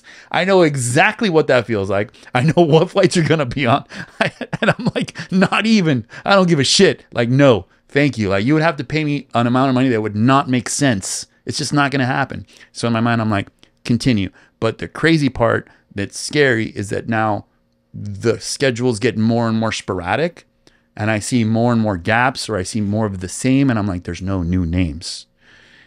And that's scary. Or the distance between them is too far apart. And new it's names like, in nightclubs or new DJs? names in clubs. Clubs. Yeah. Because, the circuit used to be, the thing that would change was not the guys doing it, but more so the venues they were playing at. It's always been, because it's different now, but it was always like, a good 10, 15 guys that would do the circuit. And then what would end up happening is a club in one place would open up out of nowhere. And then they would see, well, who do we need to get to DJ? And it's like, well, they would just look at all the other clubs and go, well, we need one of these guys. Yeah. And it was just like a follow the leader kind of deals where I just ended up getting a lot of different bookings based upon the fact that I was in a lot of different places. And I think all the guys that were doing those circuits got that. But the world is different now. Coffee's $16. It's crazy, bro. Yeah. Especially in Miami. Well, yeah, we're a family of 4, brother. Yeah. You go to the grocery store and it's like, what the fuck? Yeah, I couldn't even imagine, bro. I got a girlfriend that lives with me now for the first time, and I couldn't imagine having 2 more. Right. 2 more mouths to feed. 2 more mouths to feed. Yeah, not 2 more girlfriends, but you might run into more problems than inflation if that was the case. Yeah. No, I feel that. It's the first time in my life that I'm looking at things like an adult, like where things matter outside of just me. Yeah, and the problem is not going away. Inflation is not going away. This is it. The new prices are here. Expect nothing to change. Yeah. So your $16 coffee will only continue to go up in the future. Someone's got to undercut, though. There's got to be there's undercutting in everything. Someone's got to realize this is insane. You start a coffee business and you're like, wait a second. Yes, I could charge $16 coffee because that's what everyone's doing. But also I can make good money charging $6. I disagree. I think the price is the price based upon the market dynamics behind that cup of coffee. I mean, just work it backwards. Deconstruct the pathway of you get handed that cup, right? The cup itself has to come from a pack of 500 that costs way more than it used to. So now, I mean, yes, but also there's a piece of me, and this could be my conspiracy theory brain kicking in here, but there's a piece of me that says shit is going up and people are taking advantage of it. Like, yes, for sure, there's inflation and things are going up, but does everybody really have to go up that high, or are they kind of just inching it up because they can? Because everyone's just like, oh, it's what it is. It's inflation. They're adding more money onto it than they should be.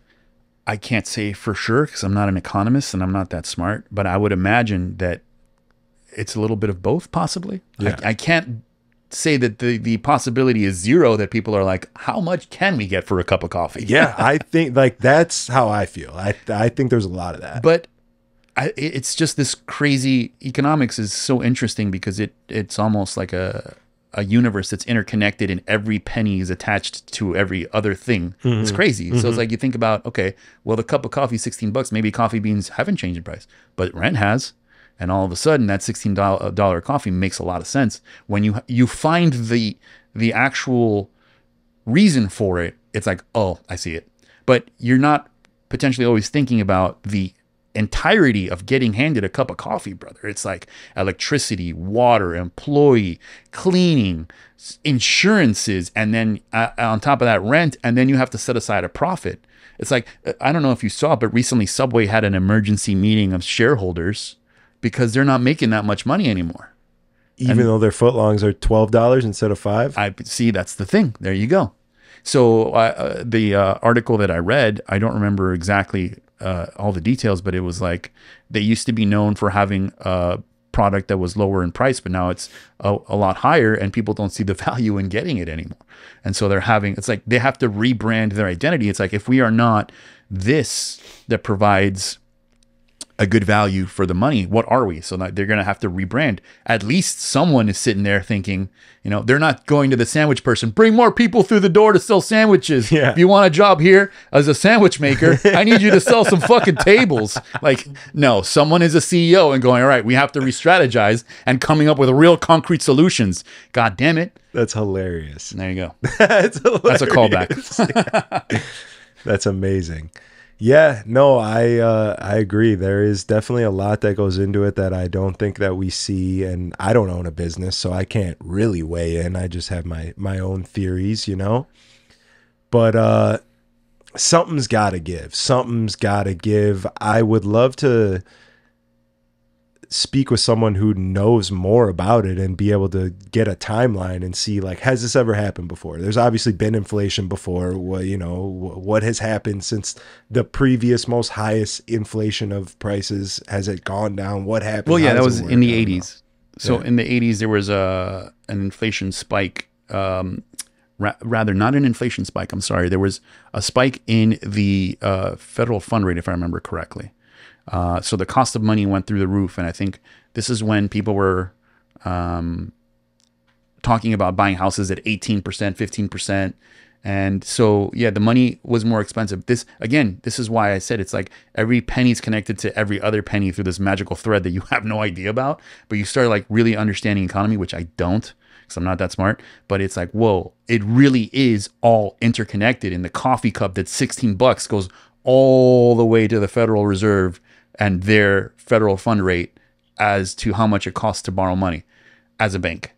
And it's really interesting, but I'm not smart enough to explain it to you. I just know music stuff. Yeah. All right. Well, I'm going to come pick your brain about some music stuff later. That's for sure. Let's wrap it up. You got to get out of here. This was an amazing podcast. Very refreshing. Over the past couple weeks, there's been some hit or misses on the couch, not... Wait, no one's going to want to do your show, bro. It's what it is. I keep it honest. Okay. I like to get people in here and talk to them, and sometimes they just come in and they're not genuine, and I don't like that. They come in with a motive, like I'm gonna talk this way to be perceived this way, and you can tell. I can tell at least that it's not genuine. I fancy myself as pretty good at reading people. So for me, this was extremely refreshing and insightful and educational, and I think anybody watching will gain that, and that's really what I want. I love for somebody to be able to watch and get knowledge about DJing and educate themselves on how to open up a room properly. These young kids.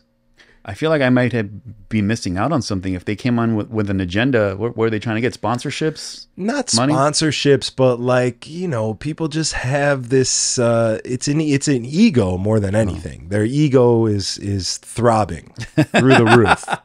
That's kind of gross. A long time ago, this thought entered my mind that I play MP3s that I did not code from songs I did not record on a computer I didn't build, in a club that I don't staff, electricity that I don't power, a speaker system that I don't hang up, a floor that I don't clean, a couch that I didn't buy, a drink that I didn't serve, a bottle that I do not handle and purchase, and I just walk in and play music. And I'm like, if I feel some sort of importance and grandiose thoughts of myself for being someone that has not done all of that, and I just walk in and play music, I might be kind of a dickhead. Yes, that's a good way to look at it. But also you have a confidence to yourself that is sort of opposing to that view. And I think that's the beauty of it it's confidence, not arrogance. Maybe you're right. I think a lot of my career, I might have been mistaken for arrogant for that reason. It's, podcasts weren't a thing. Long conversations weren't a thing, but like, there's never a DJ that messages me or that asks for something that does not receive a response. Cause for me, it's like, I wish I would have had that when I was younger too. So I provide it at all times. If I come off as arrogant, it's not my place, but I find that I'm really good at one thing. It's like I will, concede defeat in a lot of different places, but when it comes to like one thing, I can be like, nah, I'm pretty good at that. Yeah. And that's just what we talk about. Yeah. So thank you for that. And you're obviously giving to the DJ world and the DJ gods, which is why you receive as much as you receive. And I think it's a beautiful thing. And more people need to take advantage of your niceness and lesson giving, and respect it. And they don't have to respect it. They can do whatever they want. Sure. Yeah. I respect it. Well, thank you. I appreciate that. I appreciate it. If you guys want to check out cool tutorials on how to make edits, I have a Patreon where I post up basically everything that I play. I will tailor 95 to 99% of all the music that I play specifically to what I need.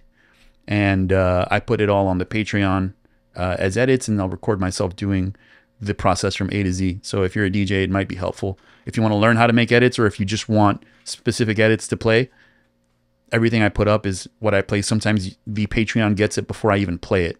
So there might be people playing it before I even get a chance to try it out. So that's pretty much my only plug. What is it? Patreon.com/ My favorite DJ. Like everything that you have. Like everything else, yes. Everything is all social media. I recently remembered that I have a TikTok, so I might start using that too. Yeah, it's the toughest thing for us old men to fucking post on TikTok. I remember when it started coming out as a thing, I was like, let me just grab this handle and then just delete it and never come back to it. So that's what I did. And the other day I was like, I'm just start posting on TikTok. Yeah, I'm sure that'll be good. You got a bunch. You have like the cool part is you have all this old content from the years of making it that you can just throw up there. Yep. We'll see what happens. Yeah. How many copyright strikes I can get in a week. Yeah, that too. Yeah. All right. Well, thank you. Thank you very much for taking time coming out here to the western suburbs.